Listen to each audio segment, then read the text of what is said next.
and welcome to another episode of the Dreaded Archer podcast. Today, I got a special guest with you guys, Mr. Greg Gondella from Rack and Rod Chronicles. How you doing today, Greg? Very good. Very good. Glad to be here. Oh man, hey, I'm glad we finally got something pinned down. I know the last couple weeks, my schedule was all crazy, and we were trying to get something, but hey, I'm glad we got to do it, man, Absolutely. for sure. So, what you been up to? So besides getting ready to launch season 3 on Carbon TV, my wife and I are in the middle of opening up an archery shop. So my schedule has been hectic, isn't even a word at this point. So it's just been crazy, but it's all good. And we'll be ready to open the shop in about 3 weeks, and we'll be launching the first episode of season 3 next month. So Oh heck yeah! So what is Carbon TV? Because I know when I was on your page, I clicked on the link and I thought it was gonna take me to like your YouTube page, but it took me to Carbon TV. So like, is that something? Is that like one of you guys' platforms, or is it like a third party or? yeah, it's a third party, so they're pretty big in the outdoor industry. Jules McQueen is the president, and have probably, I'm gonna guess, somewhere in the vicinity of 300 plus outdoor related shows on that network. It's a digital TV network, free to free to watch all the shows on there. You just need an email address, you sign up. And we got lucky enough. We were with another network our first year, and things just didn't pan out, and we reached out to Carbon, sent them our sample clips, and we've been with them ever since. And I mean, it's like a family. You get to talk to all the producers, in a private group chat. And Autumn and Jules, who run the show, are great. I mean, anything that you need, you email them, and like that, you have a response. So we're glad to be a part of the family. Oh heck yeah! So do you guys have like a whole team, or like when you first started, was it just you and your wife and uh N- before we get started, so how many people are involved with Rack and Rod Chronicles? So currently, it's just myself and my brother-in-law Okay. for season 3. The very first season, there was 6 of us on the show, and last year we dropped down. Or excuse me, there was 8. We dropped down to 6 last year.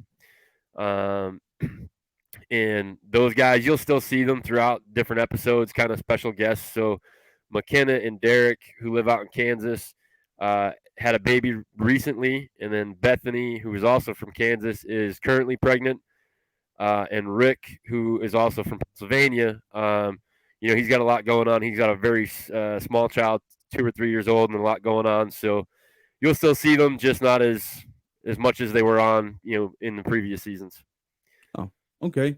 So going back to what I was saying, so did it start out as just you guys, or and y'all did all the filming and editing, or do you have like a separate team that does all that for you? Nope. So we do everything ourselves. So we self film all of our hunts, all of our fishing trips. Whatever airs is all self filmed. I actually do all the editing myself. So everybody sends their footage to me. I put it together and roll it up to Carbon. Hey, I've thought about it for years. Like I'm gonna I'm gonna film my hunts this year, and I just freak out because I know the first time I go out there and try, that's when I'm gonna see a really nice buck. I'm gonna be fumbling with the camera, and I'm not gonna get a shot. So I just gotta like do what you guys did and just jump out there on the limb. And say, you know what, we're gonna start filming these hunts. Yep. And I mean, it's definitely a lot of hard work. I know some guys and gals that have been in the industry a very long time, and then have had shows for 10 plus years, and they self film, and it's definitely hard. And the very first couple times when you make the mistakes, then all of a sudden you just start focusing on the camera, and that's when you blow the you start making the hunting mistakes. Right. So honestly, our big thing is, one, if we shoot a trophy, it's a bonus. We're meat hunters, when it comes right down to it. So yes, I have 2 great bucks that I killed in Illinois, and I don't have my kill shots on film. Um, Oh man. so this Well, past year, you got it it up was here. You yeah, got it up here. exactly. I do. I can replay those all day long. Right. But obviously, that's the first thing you look at after something happens. You're like, okay, I got to look at the footage. And then both both years in Illinois, I actually shut the camera off by accident the first year, and then this past year that where I had my camera mounted, I couldn't spin it to where the shot was. There was a tree in the way. So you hear the bow go off, you see my reactions, everything, but there's no arrow going into a deer. So Yeah, hey, no shot. Hey, yeah, you said something big, and you said, "Hey, if we get a trophy, that's a bonus." But hey, we meat hunters. I'm gonna tell you something. My daddy told me. I ain't never found a recipe for no antlers. that's right. That's right. I got They look real good on the wall, but I'd right. rather it be in my stomach. Exactly. I rather feed my family and friends with it. You know what I mean? 100%. For 100%. sure. So, like, how does one person go about getting the show? Because like, I know I get on YouTube and I see there's a ton of guys that they have their shows on YouTube. But when it comes to getting with a network, is it just reaching out or just putting out content and then having the network reach out to you? Yeah, so for me, it was a little different because I've spent so much time, basically my entire life in the industry. So I've worked with other shows in the past. I meet network people at different trade shows. So I basically went to all their websites, started looking at, what their stipulations were, if there was cost involved, so on and so forth, what the cost is. Um, and I just started emailing everybody, and then they would get back and say, okay, send us sample footage. And then, a big thing for us is we don't take actual paychecks from our sponsors. So I had to find a network that was willing to work with us, or that it wasn't this unbelievable astronomical number to be on the network. So Carbon is great, and you should reach out, Trey, because they got um, podcasts on there now. So I know they're always looking, send some samples of your podcast over there and see what happens. Oh yeah, hey, thanks for the info. I might do that, but I got to get a little bit better at this. When it comes to editing and all that, because I got no clue what I'm doing. Like right now, I got a program that kind of like semi edits my podcast for me. I just kind of run it through and it levels out all the mics and then all the vocals and everything. Sure. But I really want to learn how to like get it myself so I get some good crispy Yep. content, and then I'll send it over. Well, I don't, if you look at our very first episode, so I was never an editor or producer. I never did any of that. So when you look at our first episode to now, it looks like a kindergarten kid put together the first episode because I had no clue what I was doing. Now like I could put like picture in picture, and I'm becoming more of an editor than a camera guy. But it's fun nonetheless. It takes a lot of time, but it's fun. what do you use? Do you use like Final Cut, or was it Adobe? Yeah, I use all the Adobe products. So we Yeah. use Premiere Pro for the editing, and then Aftershot or After Effects if we're adding anything into it. And thankfully, one of my best friends since preschool, literally, actually is a marketing guy for a big company around here and builds all their commercials. So when I have like a question that I should probably know the answer to, Jeff, dude, how do I do this? What am I doing wrong? And then he walks me through it, and I can figure it out. But Oh, sweet man. So how did Rack and Rods get started? Like, take me back to the beginning. so originally it was gonna be just a YouTube channel. Because I worked in the industry, all my buddies always were like, "Oh, you get to go to all these shows and you barely work, you have fun all the time, you get to hunt." And I wanted to basically bring the behind the scenes of the industry to the everyday person that thinks what I was doing at that time for a living was just partying and hunting whenever I wanted. And then a friend of mine, we posted a couple hunts, and a friend of mine said, "Dude, why don't you have us start a TV show? You know enough about the industry." And I was like, I don't know, I don't know, I don't know. And I said, if I'm going to do it, I'm not going to make it a job. Right. I don't want my passion to be hunting and fishing all of a sudden what I'm relying on for paychecks. So we agreed as a team the first year that, hey, this is what it is. If we get some sponsors that can send us some product, obviously we'll advertise it, we'll share it on social. And we found the first network. And like I said, everything seemed like it was going really good until the very end of our contract with that first network, and then it kind of got squirrely. So we jumped shipped after season 1, and then went right to Carbon. Oh, okay, okay. Like the hunt industry is, and this is just from my, I've only been in it what 3 years now, but it seems like the archery industry is forever changing. Everything, you got shows coming out, you got new products coming out, and like you said you were in the industry. Like, how was that? Being you know in the thick of it. It was when I first started when I was much younger. I was like, oh man, this is the best thing in the world, and it still is to me the best thing in the world. I mean, I love this industry. It's what I've done, like I said, basically my entire life. But it's definitely hard. I was a sales rep for a long time, so it was constantly on the road, show after show after show. So you know, I would just be ending show season now, and I would have left to start show season like January 3rd, and I might have been home for maybe 25 days out of those 3 months. So as I got older, and kids and marriage and all that stuff, it starts to take a toll, and you're beating up vehicles left and right because as a rep, I covered 5 different states. So it was a lot of driving, a lot of travel, a lot of hotels, a lot of fast food. Oh yeah, that'll get to you. Oh yeah, yeah. Thankfully, my doctors always told me I had a high metabolism, so thankfully that panned out for me even at 40. But yeah, it was. It's definitely not something for everybody.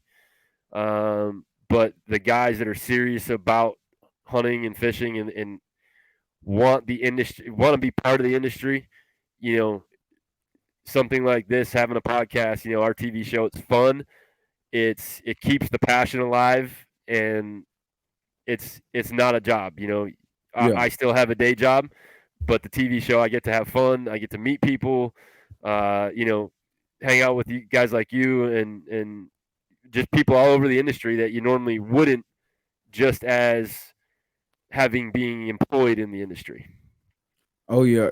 I go to trade shows, and it's funny you said the season starts what in January. Uh huh. So that's what I look forward to the beginning of the year, because like I used to play football, so Okay. my year was broke up into what I was doing based off football. So in the spring, the winter time, it's off season. You're working out. Then you got spring ball. Summer comes, you're working out, and then boom, fall's here, season starts. So like with me, beginning of the year, I'm going to trade shows. I'm going to trade shows. I'm getting cards. I'm looking at some of the newest product out there. Looking at different outfitters. Even though haven't gone to an outfitter yet, I still like looking at the pamphlets. Like, I one day this is a dream hunt right here. I'm gonna Sure. save for this, and I just like love meeting people. Not just people in the industry, but just other guys from around the area that I go to that hunt, and Absolutely. just making connections. And it's just one big, I don't know, like a big festival. I just love them. I love them. I look forward to them. Like, I look forward to going to trade shows. Like, I look forward to going to football games. Absolutely, and I, that's the you know, thing. This industry, everybody always says, it's such a big industry, and yes, it is a big industry. But the more you're around it, you realize how small it really is because everybody knows exactly. everybody. Yep. And you start seeing the same people at different trade shows. So like Yep. for me, I'll go down to the Iowa Buck Classic, Hmm. and then those guys, they'll make their way up, because the next week after that we have our Sioux Falls Sportsman Show. Okay. Then those guys will leave here, and then they'll go over to Minneapolis, Minnesota. Hmm. I'll go to that show, and then some guys they will split off, and some of them will go over like to Wisconsin. Others will go down to Kansas City. Well, I'm going to that show. Then they go out to Rapid City, South Dakota. I'm at that show, so I get to go around and be like, "Hey, I saw you at the last 3 shows." Like, "Yep," and you're gonna see me at another one. Absolutely, and so you got to make your way out here though, because we have the Harrisburg NRA Great American Outdoor Show here in Pennsylvania, and that's Yeah, the biggest outdoor consumer show in the country. yeah, you guys just had that. I saw it on your Facebook. You was posting videos. Yep. So yeah, Yep. that was back in February. So ATA always starts off my year, which is the Archery Trade Association. So I was always there as a rep. and then this year it was kind of trifold because I was still had some of my rep contracts, and then with the new shop opening, so we were there placing orders, and then some of our sponsors from the show had booths, so we got to hang out and do some stuff in the booth as a TV personality, which is not it's funny because some people will recognize us at different trade shows, and it's cool. We get to talk to different new people, but that was the other big thing for us is we don't want to be like celebrities. I'm Right. not trying to be like a rock star. I'm not a professional hunter. It's this is what I love to do, and I just want to share it with people. So that's why we just why we're continuing the show, and now our new studio, which we'll have to do this again once we're into the shop. So our new studio will actually be in our new archery shop in the upstairs. So it'll be all decked out and not as confined as where I'm sitting right now. Hey, it's funny you say that because, like I told you before we start recording, I've been like talking to my friends and family about opening a bow shop, and in my business plan, I have put podcast studio in bow shop. Absolutely, Just have it absolutely. all in one shop because like when I get involved in something, I get consumed with it, Uh and I huh. could just see if I had a bow shop, I'd be there all day from opening to close, and then I'm gonna do my podcast. I might even have a little cot there, just go to sleep and wake up in the morning and do it all over again. And that's the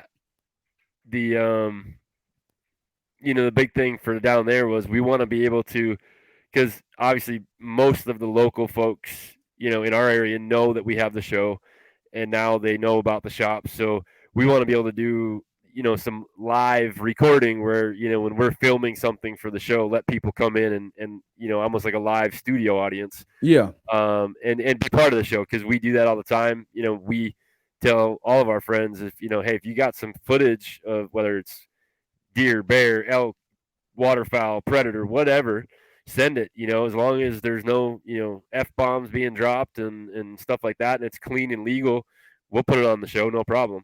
Oh yeah. Because it, again, we don't want it to just be about us, but that's the big thing for us. The biggest thing that we want people to get out of our show, aside from that, it's what we love to do, is it's real hunting.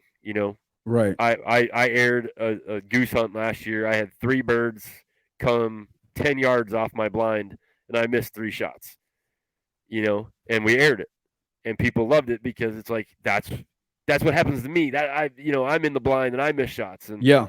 it's not just glory shots and kill shots and all the time. And so we hope people enjoy it, and it seems to, because we get a lot of people that watch the show. But That's what pulled me into like hunting videos and wanting to do the podcast and all that. It's like when I watch, certain channels, certain networks, it seems like these guys every time they go out, they're getting monsters. And the first year I went out, it was kind of disheartening. I'm like, man, these guys, they know the formula. They got the formula because they go out every single time. And when they go out, it's like, oh, I've been hunting this one buck for 5 years straight, and boom, I finally got him. I was like, dang, like I don't even see deer and the deer that they're passing up are ones that I put on my wall any day. uh-huh. And then I found this group on YouTube, and and they're actually based here in South Dakota. They post everything. If they missing shots, they post it. If they get blew out by some does or some bucks, they posting it. If they go to pull their bow back and the adrenaline rush, I don't even have an arrow in my. They post it. They show you, hey, this is real hunting. Yep. Sometimes and I listened to one of their podcasts and they say sometimes we don't get the shot, we don't get the kill shot on camera, but Right. guess what? You're gonna get to hear it, and you can get to see our reaction, and you'll get to see the trophy at the end. Mm-hmm. And and to me, that's like that makes me feel more comfortable. Like what? Everybody's having these issues. I'm not doing something wrong. Right, right, and it's funny that you said that, because obviously having my 2 bow kills in Illinois, not having the shot, yeah, certain people are like, dude, how did you not like get the shot? But then there's other people like, hey, man, you were worried about shooting the deer and not worried about the camera, Yep. and that's what I'm out there for. Yes, we want to share as much as we can, and hopefully our camera work is good and everything, but there's times like that when it happens, and the year before, I literally had the deer right in the lens, and I had a glove on my hand, and when I went to hit the record button, I double tapped it, which shut the camera off, and I didn't Yeah. know that. So I was like all excited, and then even my Tacticam this past year, it didn't record. It was told me it was recording, but it didn't record it. So it is what it is. And at the end of the day, I had meat in my freezer. I had a really nice 17-point Illinois buck on the ground, and Ooh. I was happy with it. So, that was the big concern. Oh yeah, and it's like you said, you got it on your wall, and now when your friends and family come over, hey, even though you don't got it on film, like Right. let me tell you, sir, about this buck right here, Uh huh. and not getting it on film is part of the story. Exactly. Exactly. And that's, I mean, the story for any hunter, the story will always be here. So Mm-hmm. you could tell that story till you're 90 years old, and you'll add stuff along the way, I'm sure. But the same thing I tell everybody, there's a lot of guys in this area that have kind of got out of hunting. And I tell myself all the time, if it comes to a point when I'm in a tree stand, whether it's bow hunting, rifle hunting, I'm in a duck blind, and that excitement isn't there anymore, no matter how many deer you've killed, how many ducks you've killed, anything, if there's no excitement when you're in that stand, when something walks in on you, you just got to stop hunting because there's no point in doing it anymore. Like I want to feel that rush and be shaking when I shoot. And holy cow, look at that deer! Whether it's a 6 pointer or a 17 pointer, it Yep. doesn't matter what it is. Oh, Um, oh yeah. Once you lose that passion, it's kind of over with. And I had the same thing when I played college football, like from youth football to high school football. That adrenaline was there. Getting ready for get practice. It was excitement. I couldn't sleep at night. I'm going to practice tomorrow. I'm in class. I'm thinking about going to practice. And once I got to college, like my freshman year, I loved it. The excitement was there. It was I still had that drive, but then my sophomore year, I started like dreading it. Like I'm dreading going to practice. mm-hmm. And but I thought, well, maybe that's just part of the game. Maybe it's because practice is hard. Like they say, a college practice is basically like playing a high school game. That's how hard it is. So sophomore year, everything feeling. I'm kind of not feeling it, but I'm still doing it because it's paying for me to go to school. Right. Junior year, it was like nah, like it's not there. I'm dreading practice. I'm dreading film. I'm dreading workouts.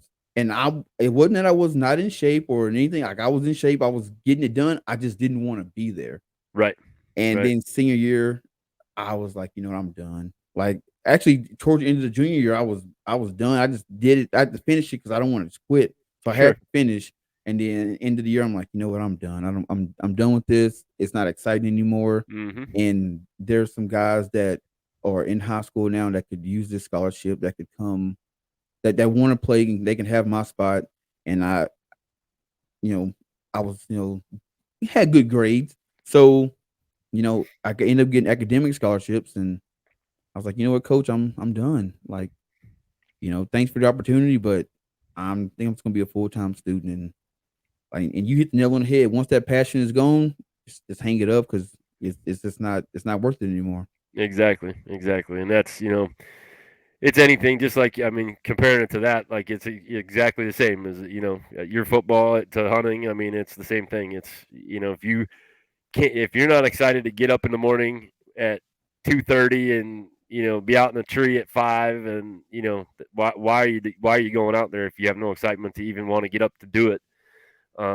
So yeah, 100% agree. Yep, and that's why I do hunting was for me, because like I remember the night before my very first hunt, like deer hunt, because I'd been duck hunting and all kind of stuff before, but my very first night before deer hunting, it was almost like a kid on the first day of school. You know what I'm saying? You got your new shoes, your new outfit. You already got it like laid out over on your chair. Like, oh, you going to sleep? Wake up, make sure it's still over there.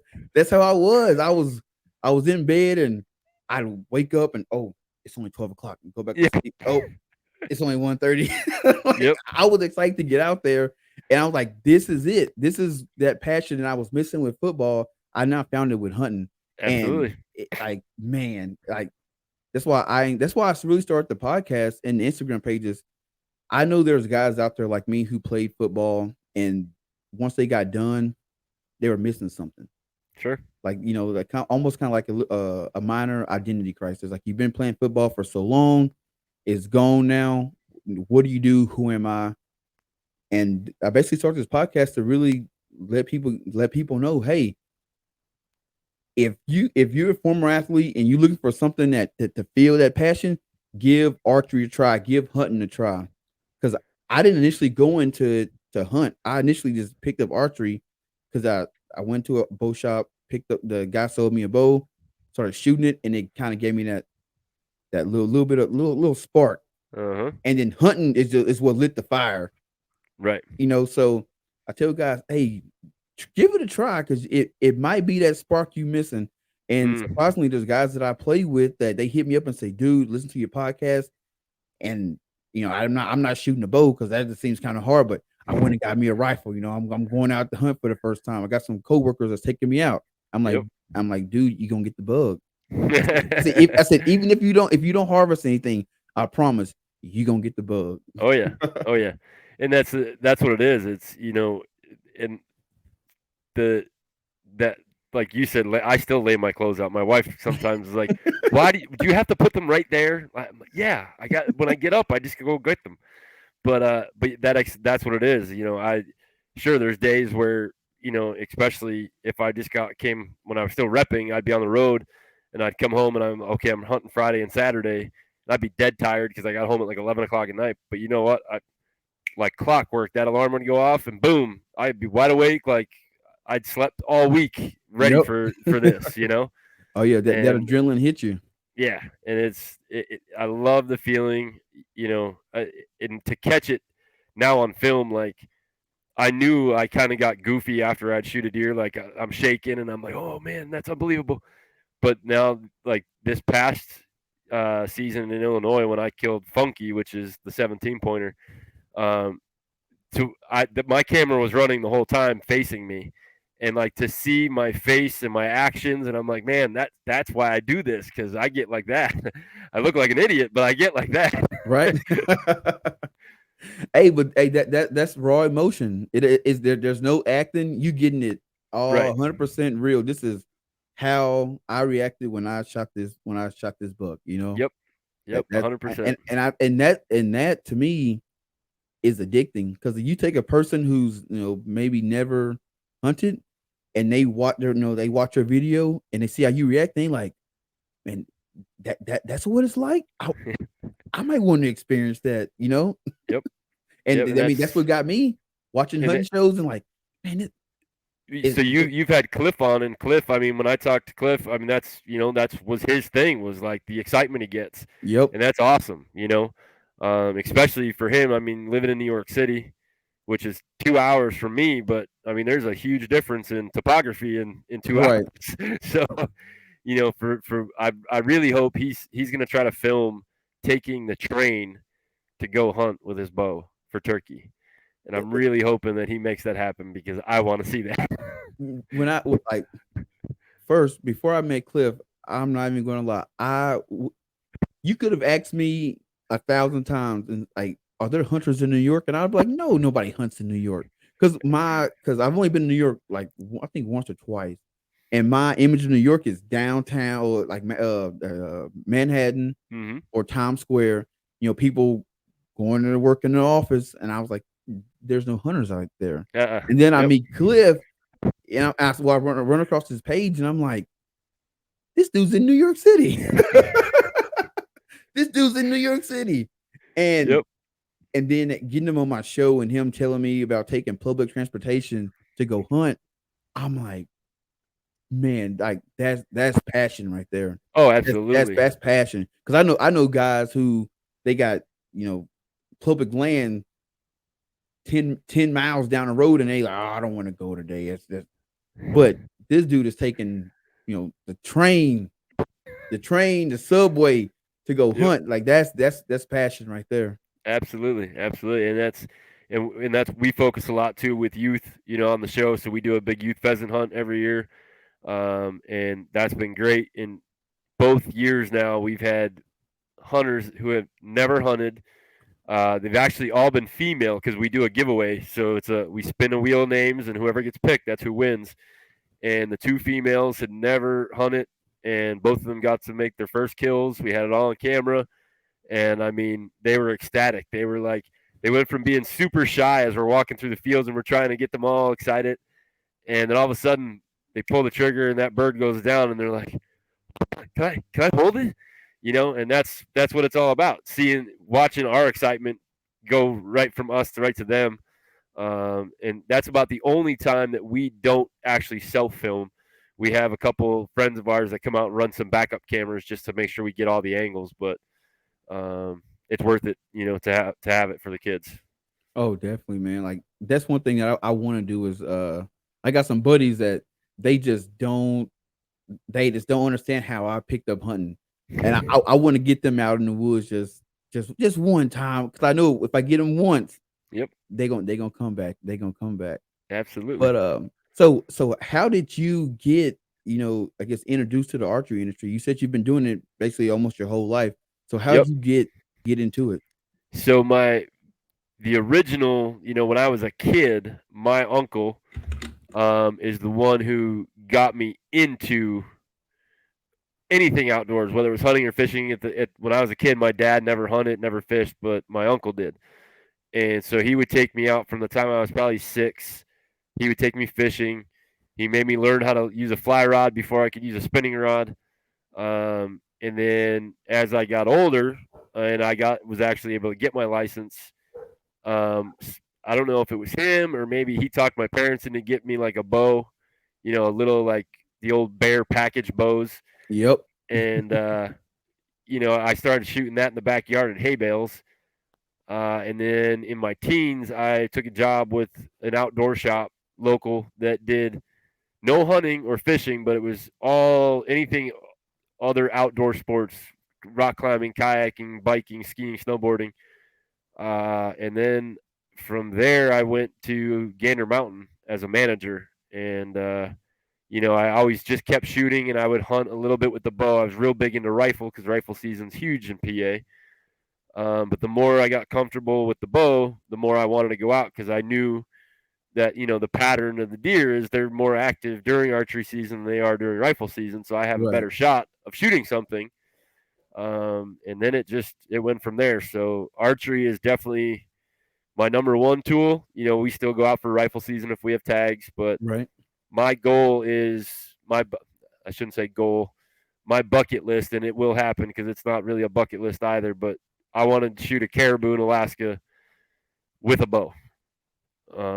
And everybody, like every outfitter I've talked to, they're like, "You do understand caribou are like open spaces." I'm like, "Yeah, if I got to crawl on my hands and knees for 700 yards, I'll do it." Gotta But get I it want to done. shoot one with a bow. Oh man, and you just took. That's usually how I end the show is ask people what's their bucket list, huh? But you went on through that in there. Well, my next bucket list hunt, if it really had to be, is I would love to do and this is going to sound goofy for anybody that listens in Maryland, but I want to shoot a Sika deer in Maryland. No, I watched Meat Eater, and I did. I lived in Annapolis, Maryland, and I did not know there was any hunting land in Annapolis or in Maryland. Period. And that, Yep. like, I'm like, oh, like, dang it, I missed the opportunity out there. But yeah, I definitely want to go back.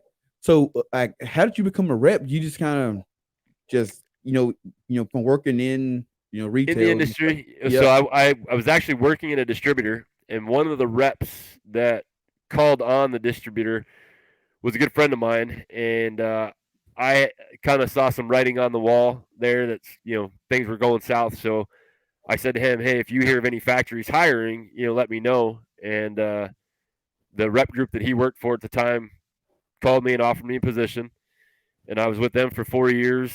And there was some stuff that I was told and promised up front, and after 4 years, I didn't see it. So I'm like, you know what? I've been in this industry a real long time. I know I have a lot of contacts. I'm going to start my own group, and I did. And for the last 5 years, up until actually my last contract ends at the end of April. Um, So for the last 5 years, I've had a group on my own. We've worked with some great manufacturers, and it's just long hours. The phone never stops ringing, emails never stop coming. But it was time to, just be here at night and have a 9-minute commute to the shop. Right. So it was just that time. I'll be 42 in November, and I was ready. The vehicles is the hard part because I was doing 80 to 100,000 miles a year on one vehicle. So you add that up 5 years, that's a couple vehicles. So Wait, they don't give you a vehicle? Or no, you was on your own. even when I was with the other group, you had an allowance to you pay you wrote off your mileage for taxes, but Right. you go take out a 5-year loan on a $60,000-$70,000 truck and it's not paid off and there's 100,000 miles on it. You're not getting a whole lot for it. No, no, not at all, man. Not at all. Yeah, I'm a sales rep myself, and what I got my terrain in 2020, and it's 2022, and I've already got like over 120,000 miles on it. Yep. And I think it's just hit 2 years. Well, no, it'll be 2 years in June. So Yep. yeah, so Yeah, trust it'd me, I be I know the wear and tear on the vehicles. Trust me, man. So what what got you? Well, no, let me take that back. I've gotten online and I've tried to find jobs with different, archery companies. Mhm. It is the hardest. It's the hardest industry to get your foot in. Cause So like, here's the secret. I will give you the secret.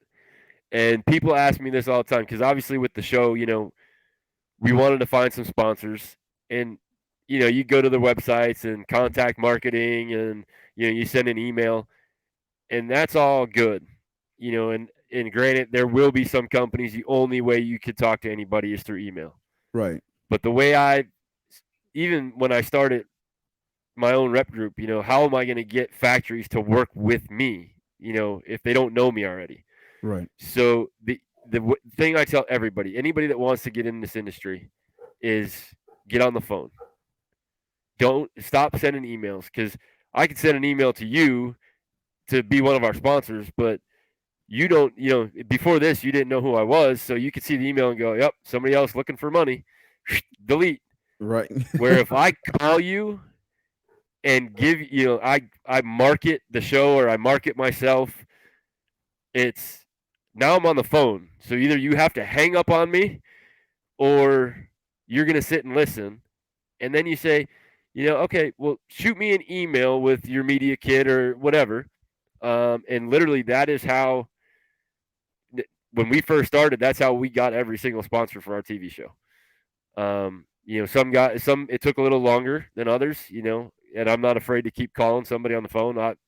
I've been known to be a pain in the ass once or twice in my life. So, Hey, you know, they say a closed mouth don't get fed. that's right. That's right. So, but once the phone call's done and the emails start, now they've already talked to you. They know you're not, just giving them a line of bull, and it makes it easier. So, I mean, as a sales rep, I mean, God, I know a lot of different rep group principles. I could definitely send you some contacts if you that it's a foot, and then you can make your way from there. But that's usually the easiest way is when a factory sees a rep that works hard. All of a sudden down the road, they'll start offering, hey, we have this inside position, you know. And I've done a few of those throughout the years where I've worked directly for a factory. Um, but it's I guess coming from the way I started to where I am now, I wouldn't recommend always taking those offers. Yeah. So Oh yeah. So you started out as a rep. Now you said 3 weeks. yep, Open your own bow shop. yep. What was the like?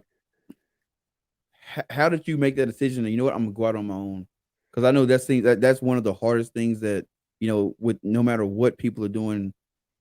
If you're gonna open up your own business, going out on your own, how did you come to that decision?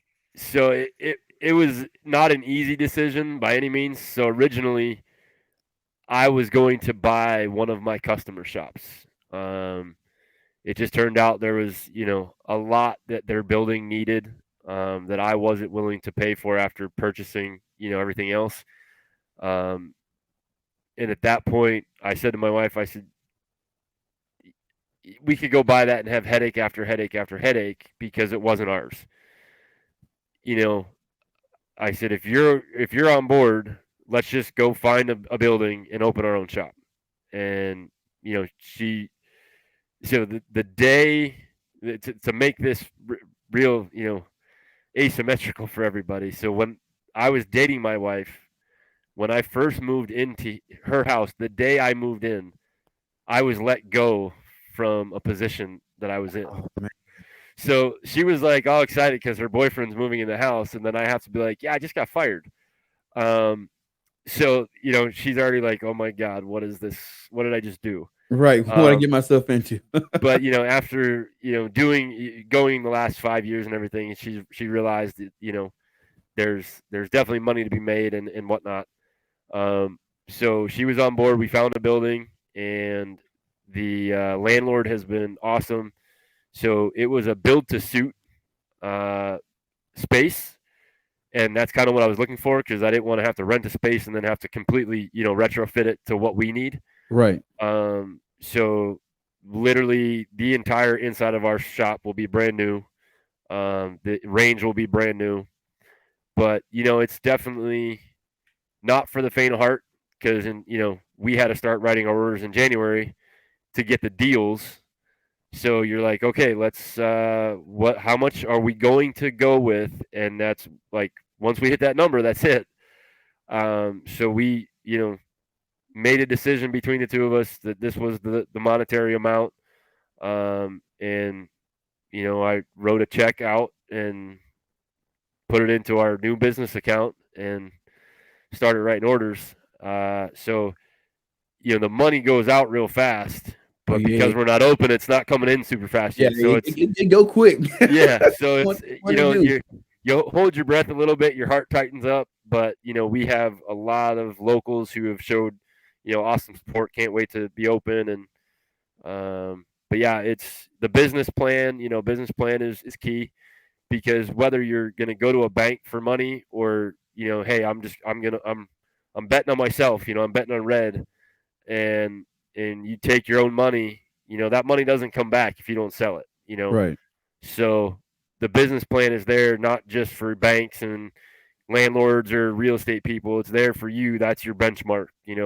Hey, okay, I'm going to set a 5-year plan and these are the numbers I need to hit.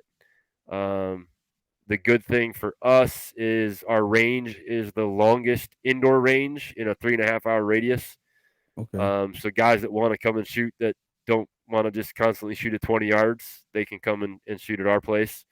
We'll have leagues and classes and specialty shoots. We have an iron buck, so we're going to do an iron buck shoot once a month. And we're going to have some giveaways that go along with that. But the range part is key to have a shop because the range, aside from your targets, there's no overhead. Right. So that every time somebody comes in and says I'm going to shoot for an hour, that's money to pay something off. Right. So it's key that I focused more so on the range than I did on the retail shop, and we'll grow the retail side of it as we grow. But the range was the key. Yeah, I think that's the hardest part is finding somewhere to take those long shots at.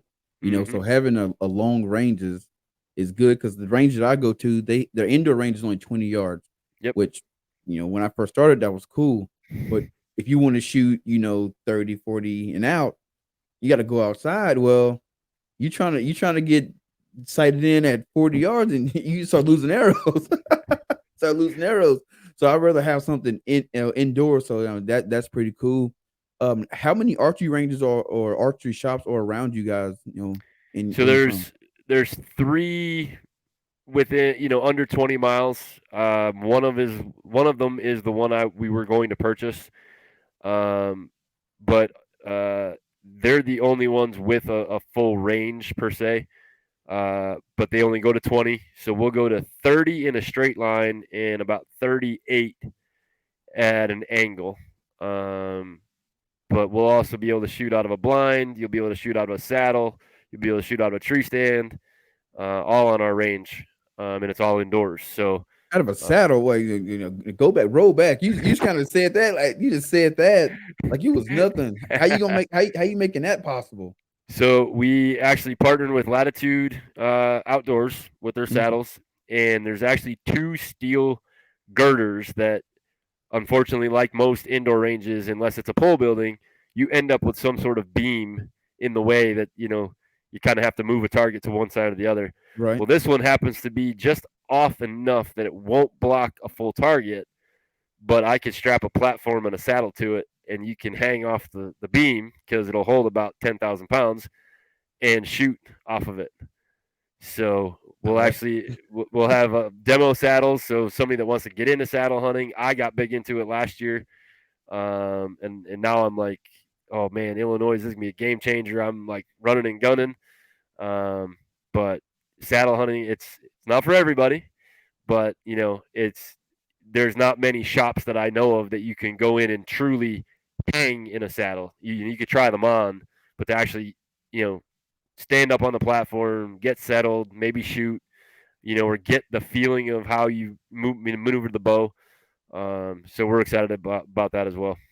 hey man, I might have to make a trip out to PA You come on out. You come on out. We got because we hey got that plenty of seems place to have you stay, and you come hang out in the shop, and heck, come hey out during hunting season. We'll get you a nice PA whitetail. oh heck yeah. Hey, you guys have a flintlock season, don't you? Yep. Yeah. Now I got a muzzleloader last year, and with the once all the ammo, well, no, 2 years ago, and ammo was going out like wildfire. You couldn't find any primers, and you couldn't find like nothing.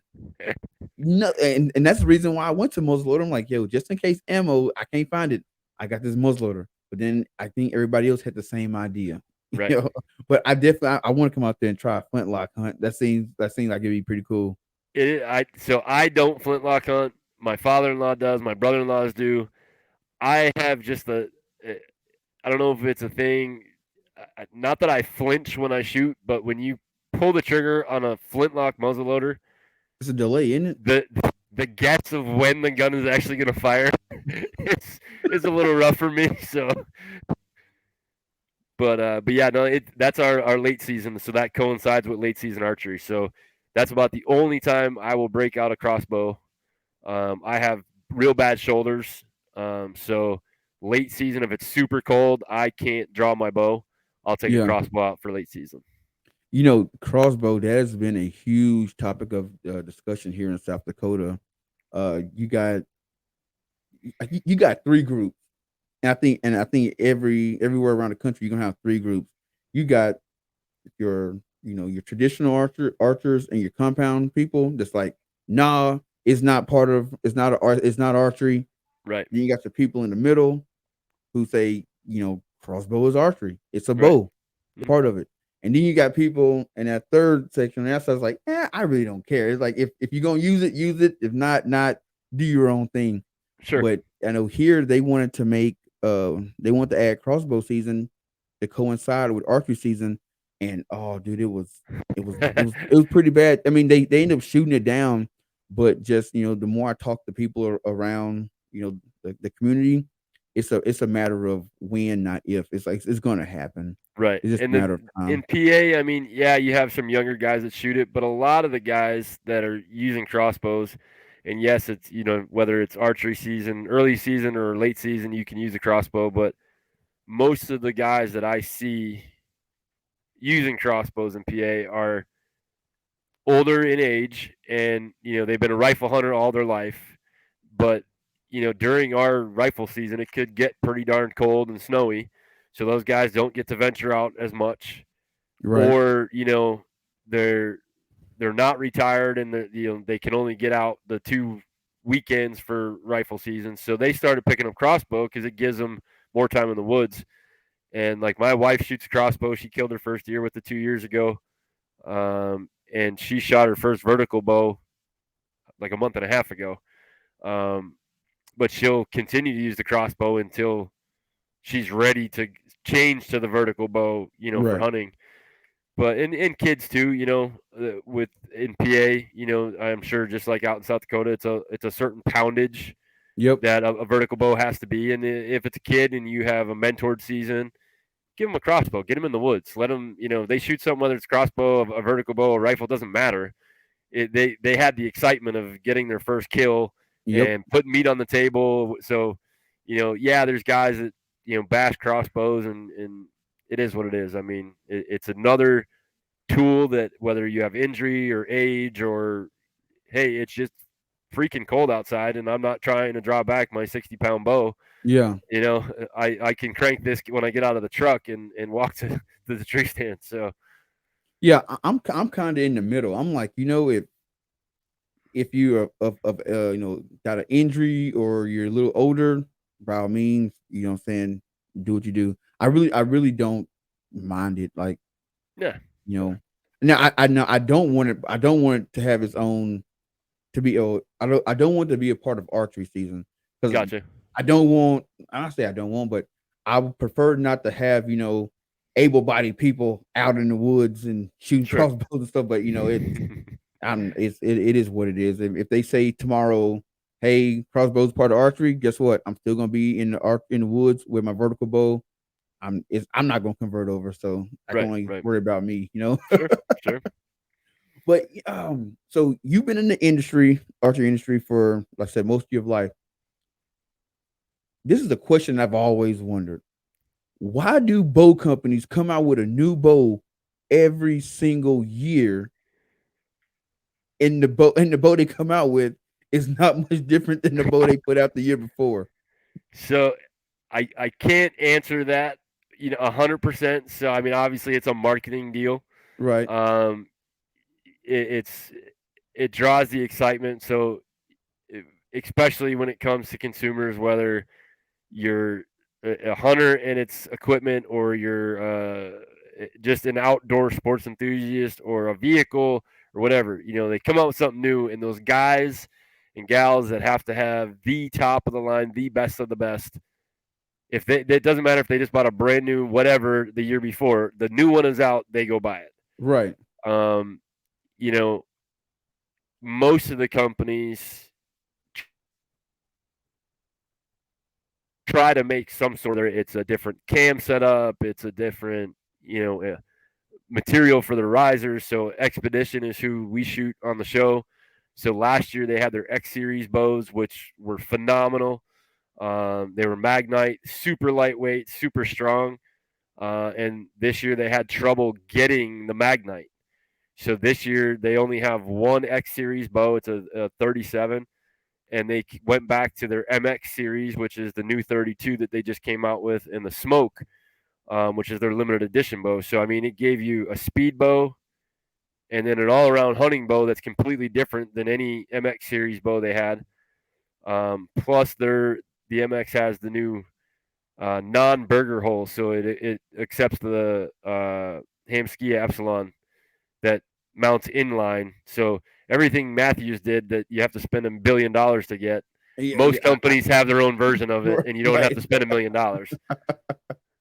Yeah, because I shoot the Matthews V3 and they came out with the V3X and I was like, oh, I'll look at it. And I was like, man, it's a nice bow, but it don't look much different than the one that I got. And then Yep. you got to spend I think it's an extra like 350, $400 to get the oh, I cannot remember what company they went with when they did the dovetail lock.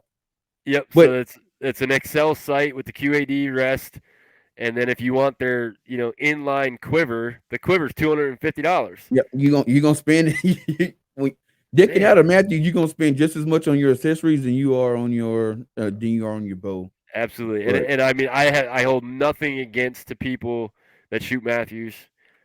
For me, I've literally never owned a Matthews bow.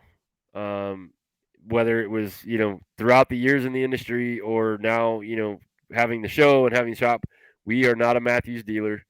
Um, I pick fun, so if I ever make fun of you for shooting Matthews, it's all fun and games. I know it's all good. But it's it is what it is, and that's a lot of the shops out there that are Matthews dealers. you walk in and they may have 4 other bow lines, but you never hear about it. You never hear about those other lines. It's just Matthews, Matthews, Matthews. And I'm not saying they're a bad bow, but they're the most amazing marketing company there is. Oh yeah, yeah. So I bet they spend just as much money on marketing than they do, manufacturing their product. absolutely. So with the shop, Expedition will be one of our flagship bows. We'll be selling them in the shop. We'll have Hoyt and we have Bear. And guys like kind of forgot about Bear, but Bear still makes a really good bow. And if it's somebody that is just getting into it, or maybe doesn't want to spend 1,000 or 12 or 1,300 on a bow, you could buy a really good bow for sub $800. Yep. So Yeah, I know their Whitetail Legend series. Those are nice bows. Those are real nice bows. yep, yep, So when I first my very first bow was a mission hammer, hmm and it was one of those entry level bows. But I call it a budget bow. You don't want to break the bank getting it nice, but right, it's a good bow. Love that bow. Still got that bow. Still shoot it.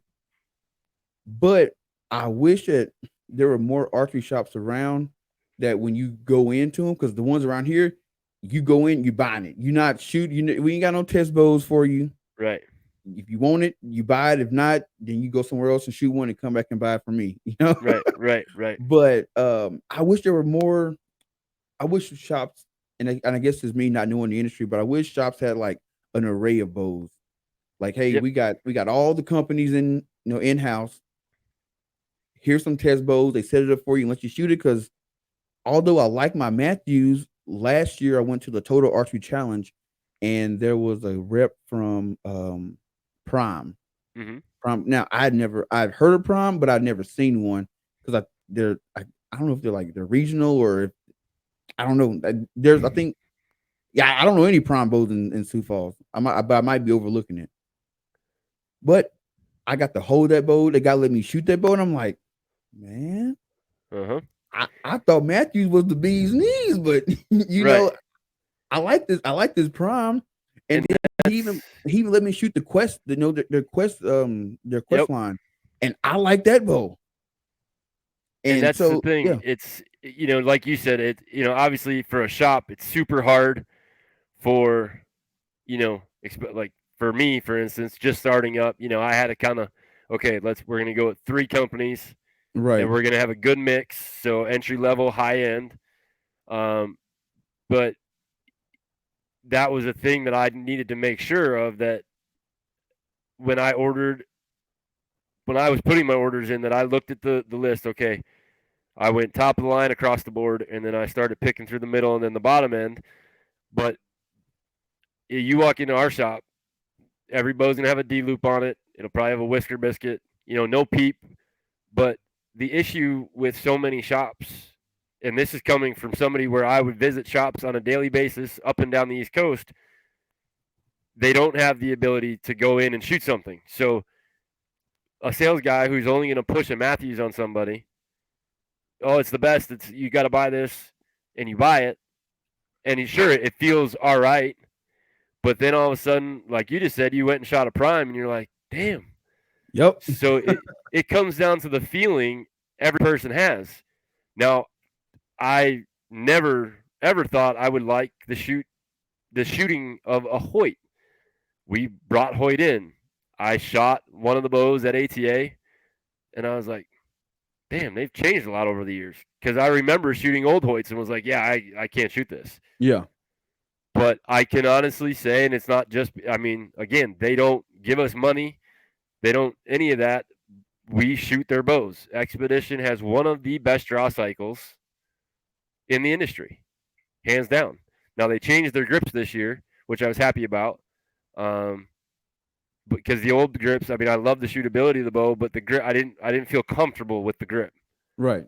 But that's exactly what shops need to do. Is it's not like going to buy tires at a tire shop where you start with the best and work your way down.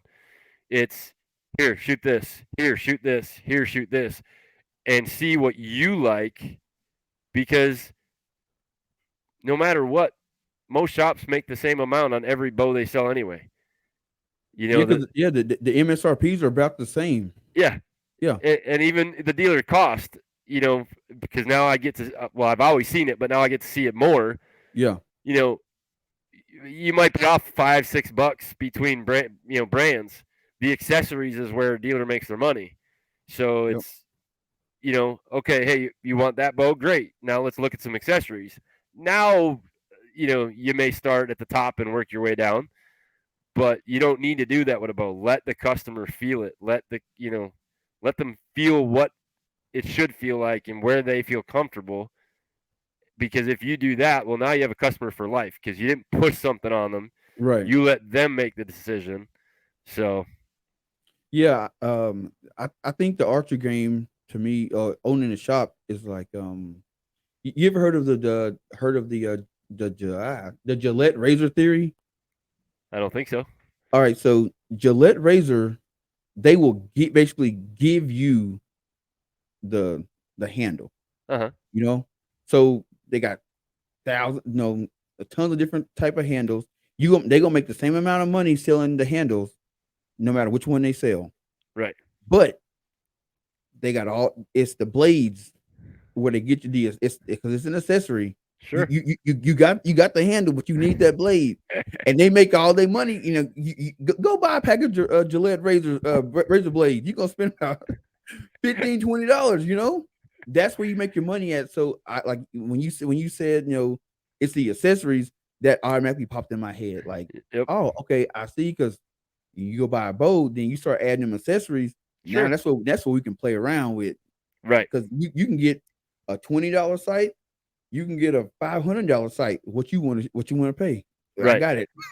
And that's the thing is, and it, it's in those accessories that, hey, you want a $20 site? No problem, but you're getting a $20 You site. get a $20. You getting what you pay for. Right. Yep. So that's where, that, okay, hey, I bought my boat with this. Maybe I need to spend a little bit more than what I planned for my accessories because, that's going to help me in the long run. It's going to help me use the bow I bought.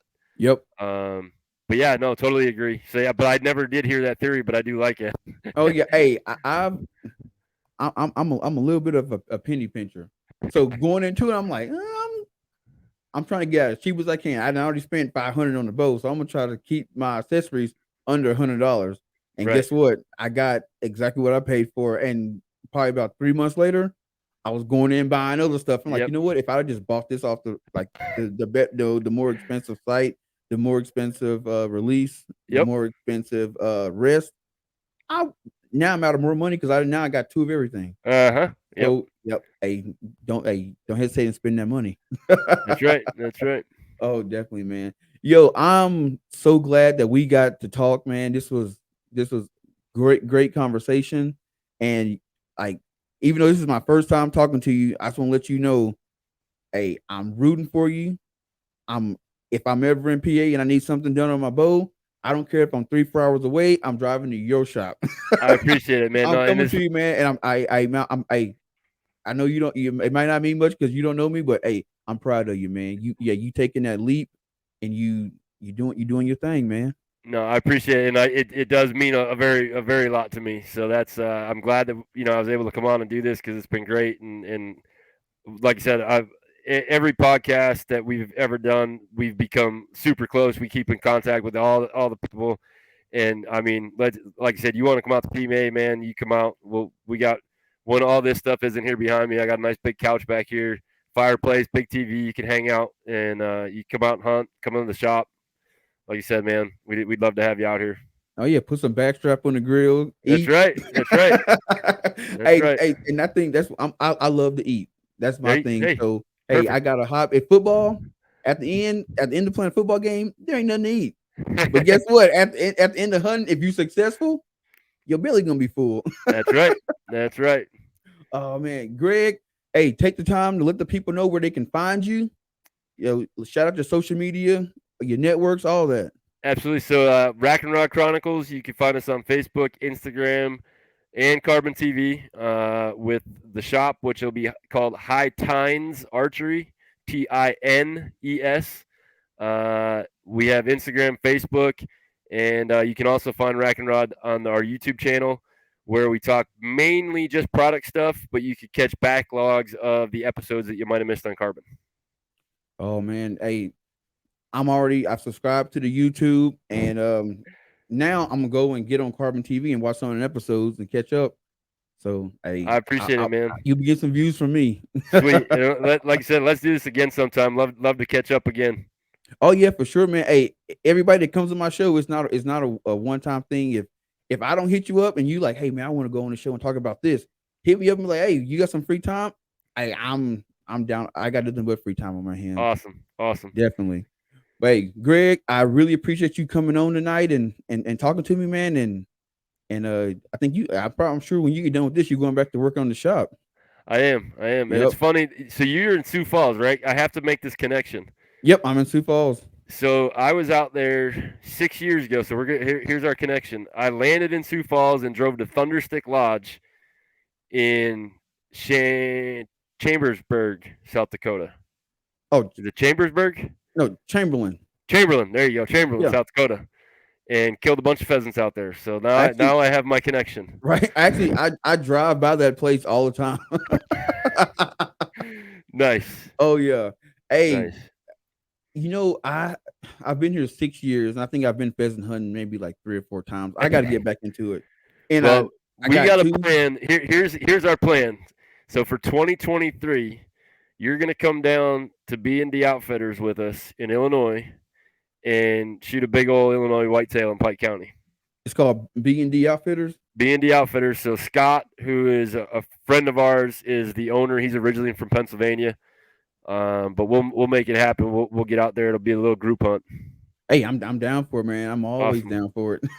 Awesome. Oh, hey. So what's the tag process like? Is it a draw or is it just over the counter? Over the counter for archery season down there.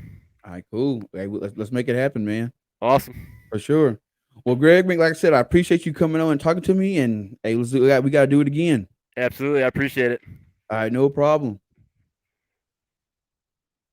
And you guys have just listened to the 10th episode of the Dreaded Archer podcast with my boy Greg Gondella. And we are out.